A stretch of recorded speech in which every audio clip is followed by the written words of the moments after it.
Moja kati ya habari ambayo siku leo imeweza kutrend mitandaoni, bana, msanii Alikiba ameweza kutia huzuni kubwa sana mitandaoni baada tu ya kuposti kipande cha eneo la record label yake, au tunaweza kusema studio yake King Music, ikiwa imeungua kwa asilimia fulani hivi.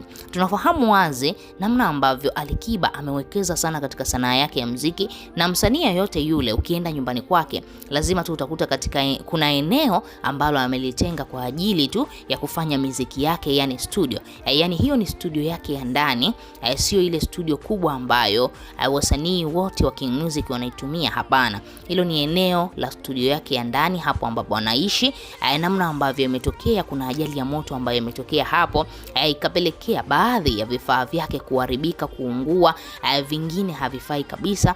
Sasa Alikiba akaona ni kitu gani hichi ambacho kimenitokea, lakini majanga kila mtu anayapata, na tunafahamu katika maisha kuna kupanda na kushuka. Kitu ambacho kimemtokea Alikiba hapa kingeweza kumtokea mtu mwingine yeyote, lakini Alikiba amedai kwamba ni majanga tu ambayo yamemtokea, na ni ya kawaida. Kila kitu kinapita, kila kitu kinatokea kwa sababu ukiangalia anakuambia hakuna sababu yoyote ambayo imesababisha moto hapo, na anadai cha kushukuru ni kwamba kipindi moto umetokea ni kipindi ambacho kulikuwa hakuna mtu yeyote hapo studio, na tunafahamu wasanii wengi huwa wanakaa studio usiku, lakini hilo eneo liliweza kuungua au kupata shida pale ambapo Alikiba hakuwepo studio kabisa. Na anakuambia kitu ambacho kimemfurahisha ndo hicho, kwamba hakuwepo studio na ikatokea hiyo ajali ya moto ndogo, baadaye wakazima moto, mambo mengine yakaendelea. Unaweza kuona kuna hasara fulani ambazo atakuwa amezipata, kuna zile sound music, kuna vile vifaa ambavyo wanatumia kurekodia pale,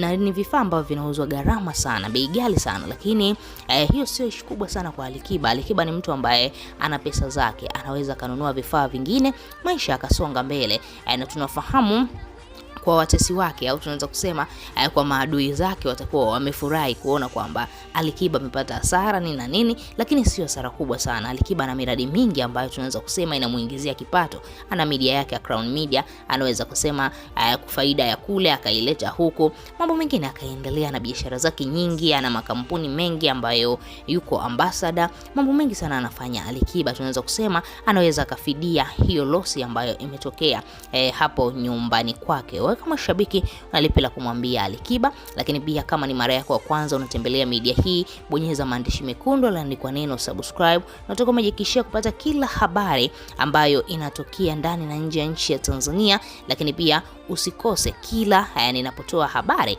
uweze kuisikiliza, kwa sababu tu kila habari ina umuhimu wake na kila habari ina utamu wake.